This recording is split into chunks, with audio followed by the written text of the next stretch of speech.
A clean energy future is within reach. We can have a world powered by cheap, reliable, and abundant clean energy. But to unlock that future, we need to build far more high voltage transmission lines and update the entire energy grid. Now, most electricity doesn't travel very far because it used to be that power plants were always placed close to where the demand for electricity was. You could put a coal plant or a natural gas plant near to the big cities. But clean energy now is going to be much further away. It'll be where there's deserts with the sun, where there's wind corridors, and that means the distances will get far, far greater.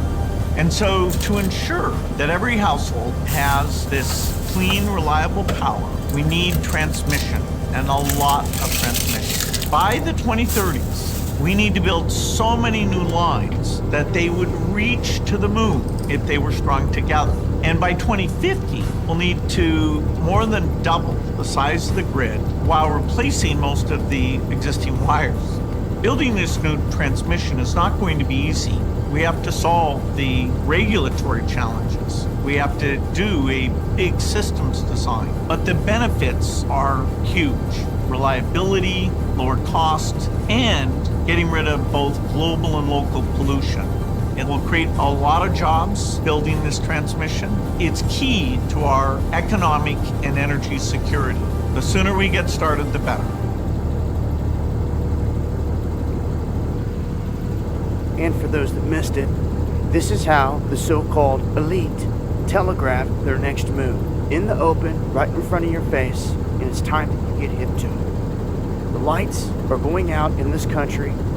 Not a question of if, but when. I hope you have a plan. And he just hinted, yet again, after all the hints from him, the World Economic Forum, all their goons, it just keeps happening. So here you go one more time. Bill Gates saying that our whole grid's going to have to be restructured and redone by 2030. Wonder what's... Hey, Shalom Akim, Shalom. First thing and foremost, I'd like to give all praises and glory and honor that's due to Yahweh, Ba'ashim Yahweh Shai, Ba'ashim Kakwadash.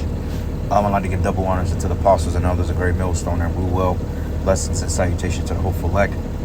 Those in the gospel abroad, lifting up the standard of Yahweh, Ba'ashim Yahweh Shai, wherever it may be. Just another update.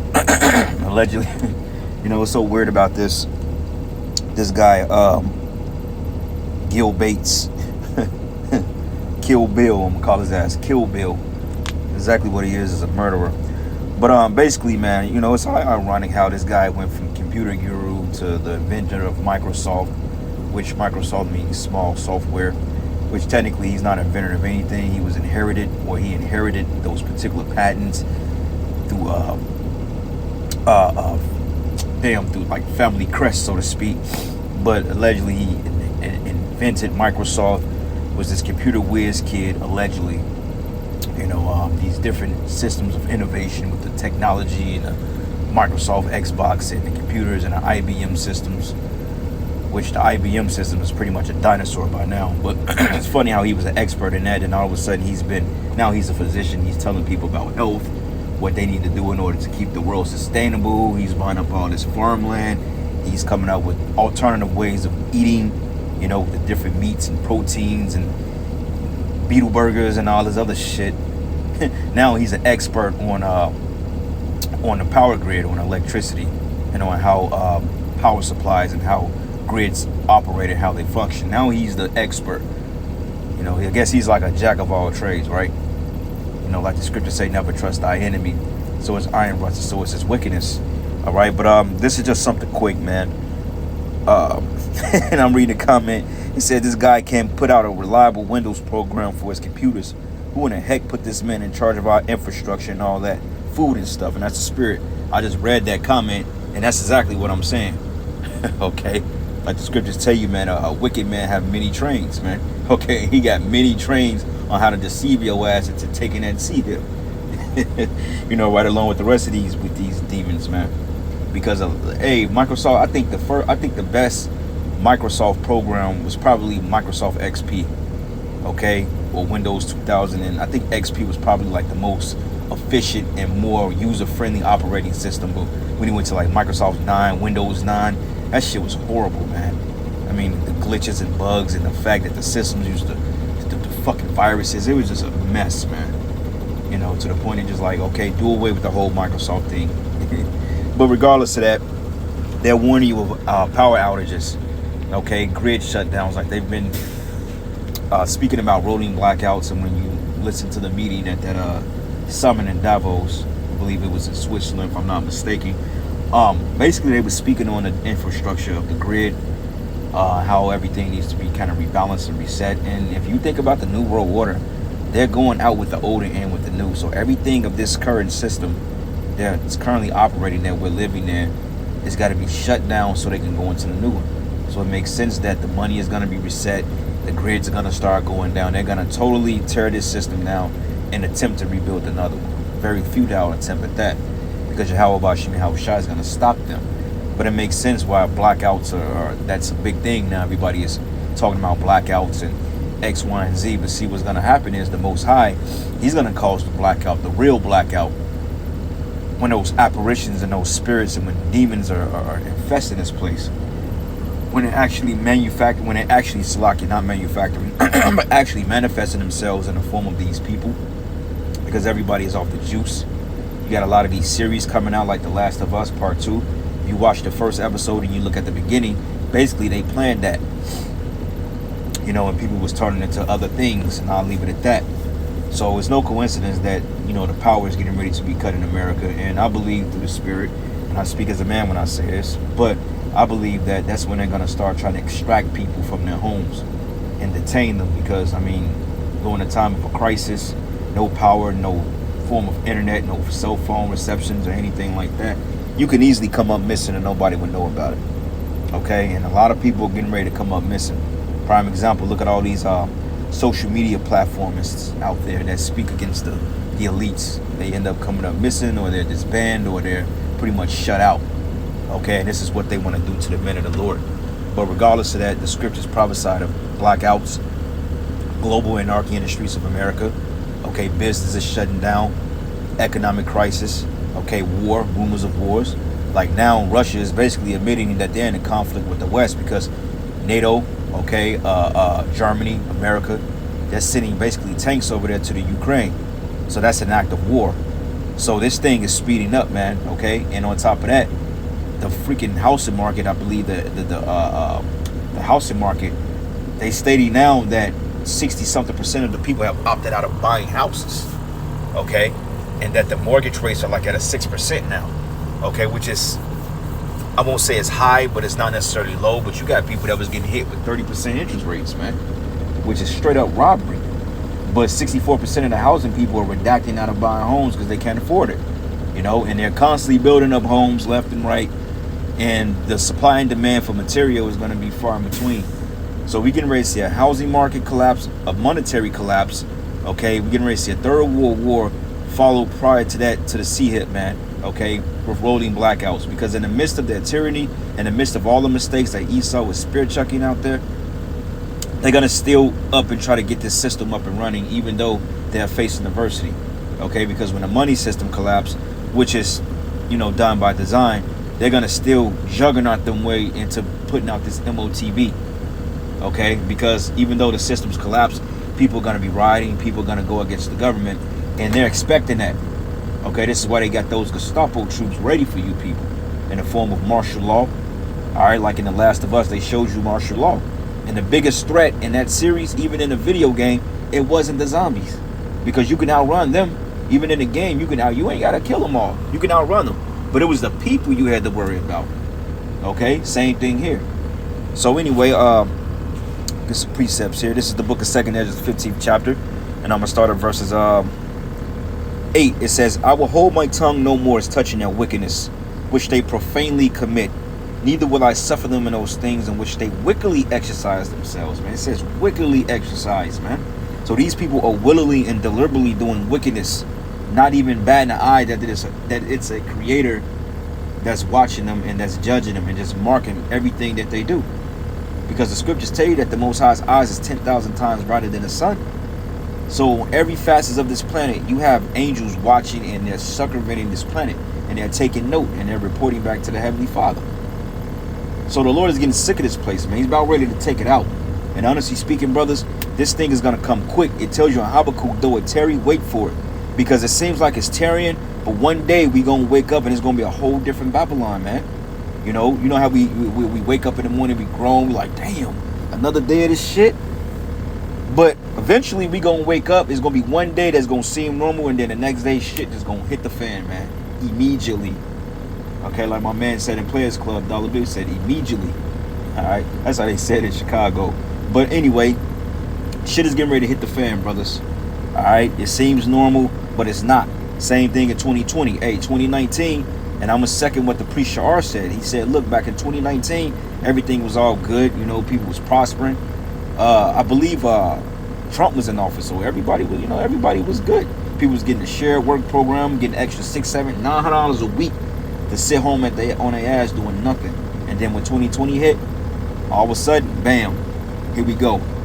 The shit hit, and then in a matter of days, okay, affected the world. And then before you know it, I want to say a week or two after they officially announced it, because it's been out there, they just ain't say nothing. But after they officially announced that shit hitting this side of the world, a couple of weeks or so, the shutdowns came. And it hit the world by storm. Like the Lord said, behold, I come quickly. All right. Matter of fact, I'm gonna come back to this. Let me get that in Revelations real quick. Revelations 22, and I'm gonna start at verses. Let's start at verses 6. It says, and he said unto me, these sayings are faithful and true, and the Lord Yahweh of the holy prophets sent his angel to show unto his servants the things which must shortly be done. Okay, and this is the reason why we're speaking on these things, because the Most High has revealed to us through the wisdom and knowledge and understanding of the scriptures, okay, through the elders and the apostles, through visions, man, through spiritual revelations, through the Most High dealing with us personally and showing us these breakdowns, man. Okay, it says shortly be done, and behold, I come quickly. And when that shutdown came, that was instant. You know, here today, gone tomorrow. And it says, and blessed is he that keepeth the sayings of the prophecy of this book, man. All right, so that's the point I wanted to make. Things can happen quick, like Apostle Gabar always say. Judgment is swift. When the Most High he catches you when you don't even realize it, man.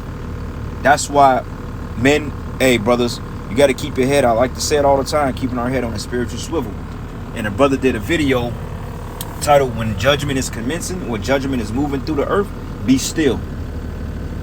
Be still, man. Don't move too much. Just be still, and hopefully that the judgment passes over you, because if you moving with the waves and the vibration of this world, you're going to get caught up in that sweep. And it ain't pretty, because the Lord gets you when you ain't expecting. When everything is all good, then bam, here come the inevitable. Boom. Now you back to square one, because you wasn't being circumspect. And that's these people, man. They getting ready to get knocked out the proverbial box, because they not paying attention to the prophecies, nor are they caring about the prophecies. All right. It says, which they profanely commit, neither would I suffer them in those things in which they wickedly exercise themselves. But behold, the innocent and righteous blood cried unto me, and the souls of the just complain continually. And we're complaining every day. You know how we want to get up out of here. We're sick of this place, man. The attacks, the infirmities, man. These women are completely out their damn mind.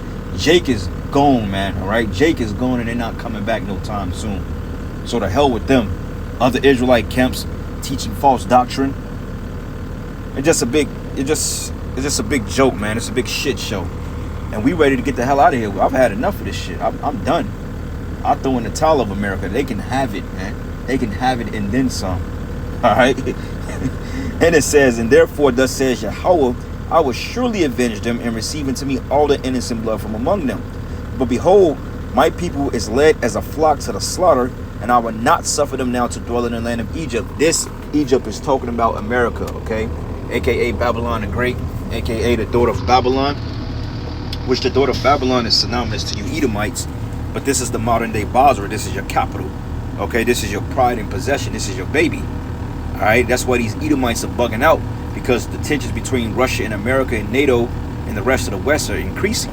And they know once World War III commenced, that's the end of it. They know that's the end of their rulership. That's a done deal, okay? They know that subconsciously. That's their judgment, okay? Because World War III is for the judgment of the heathen, starting with the so-called white man and the 2/3 of Jake, man. That's your judgment. But it says here, but I will bring them with a mighty hand and with the stretched out arm smite Egypt with plagues as before, and would destroy the land thereof. Okay, and what are some of the plagues? The locusts, okay, the frogs, the rivers turning into water. The rivers turning into blood, the hail, okay,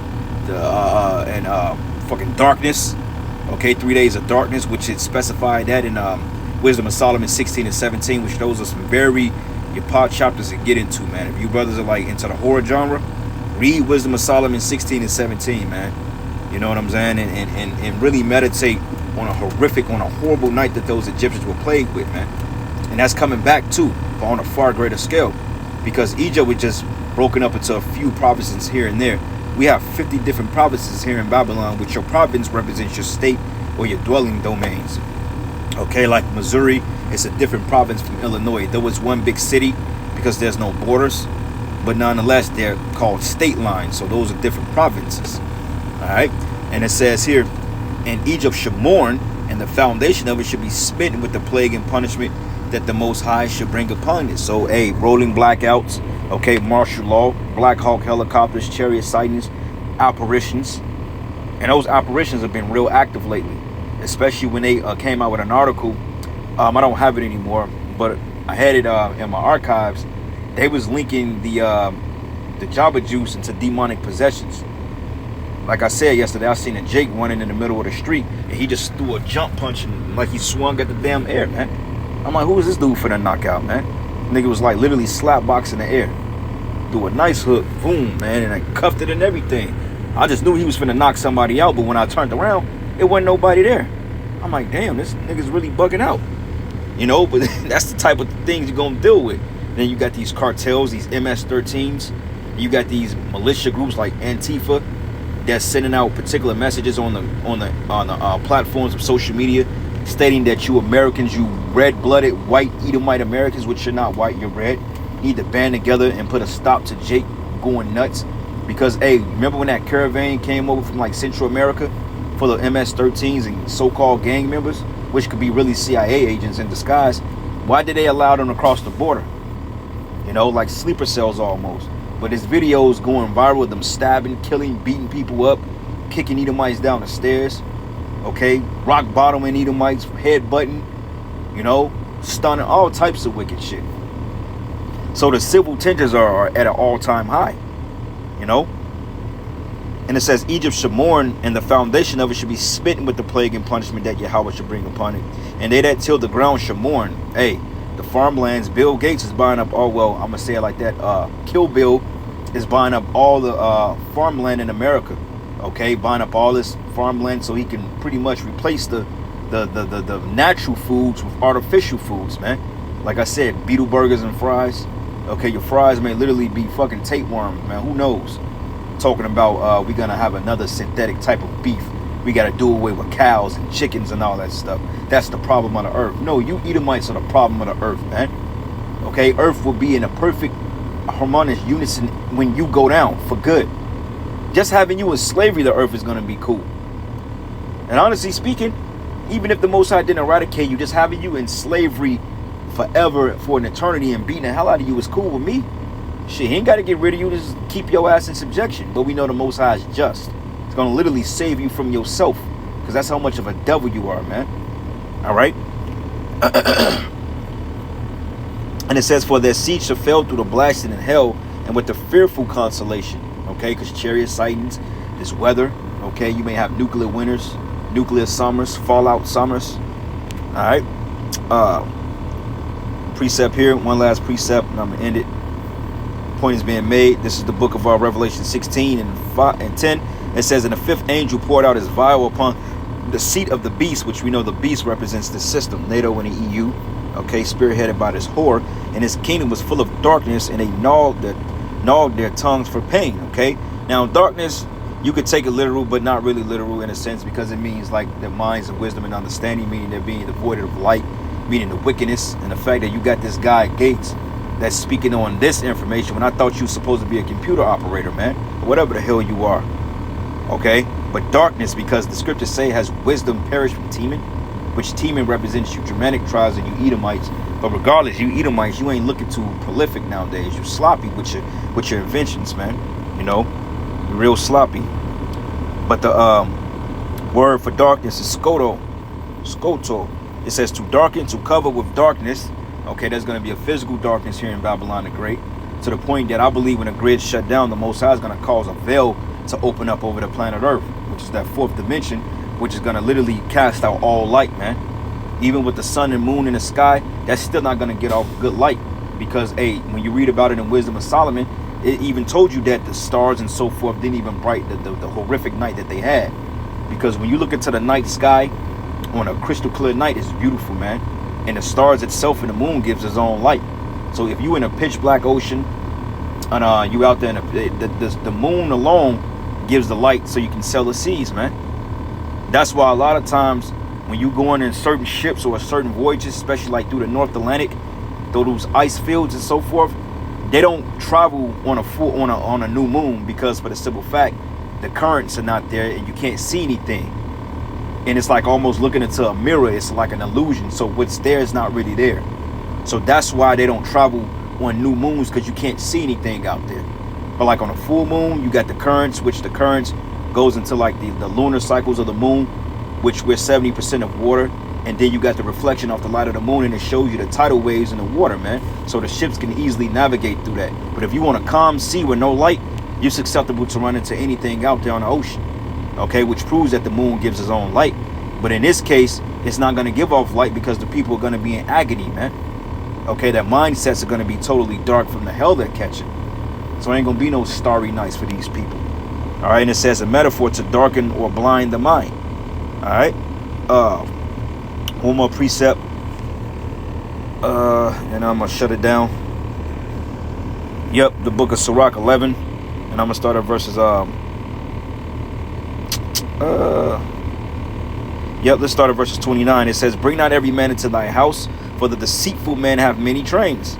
Okay, that dude Gates, man, you know, he got plenty of trains. First of all, he's an innovator of Microsoft. Now he's a physician, like I said. Now he's basically good on infrastructure.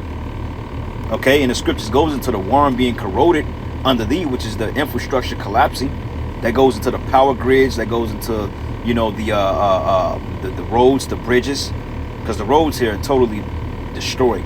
Okay, they're done. The bridges are getting ready to bottom out. Like, I believe an average bridge, it stays intact for about 50 years. Then they need to do work on it because they corrode out, something like around that magnitude. But it says, bring not every man into thy house, for the deceitful men have many trains. Like as a partridge taken and kept in a cage, so is the heart of the proud. As like a spy watching for thy fall, because Esau is watching for the fall of Jake, man. He set up all these potholes in order to keep us away from our power. It says, for he lieth in wait and turneth good into evil, and in things worthy praise he would lay blame on thee. Because who did they blame Jake for the pandemic? They blamed Jake for that. You know, it came off a goop bitch eating bat and chocolate soup, man, with hot sauce. And all of a sudden, this shit spread around the world. Now it's you blacks, Hispanic, and Native Americans' fault, man. How the hell is that? That's why it says, worthy of praise lay the blame upon thee. It says, above a spark of fire, a heap of coals is kindled, and a sinful man laying in wait for blood, man. Okay, and that's the point. They lying in wait for the blood of the men of the Lord and the rest of the Israel. But the elect is the ones that they're gunning and that they're worried about, because they know, according to the scriptures, the testimony we were given by the Lamb, which is Yahushua, there was no bowing down to the system, and that's how we got our victory. All right, but I'm going to end it there, brothers, giving all praises and glory and honor that's due to Yahweh Bashim Yahushua. And with that, Shalom and a Baba Ball.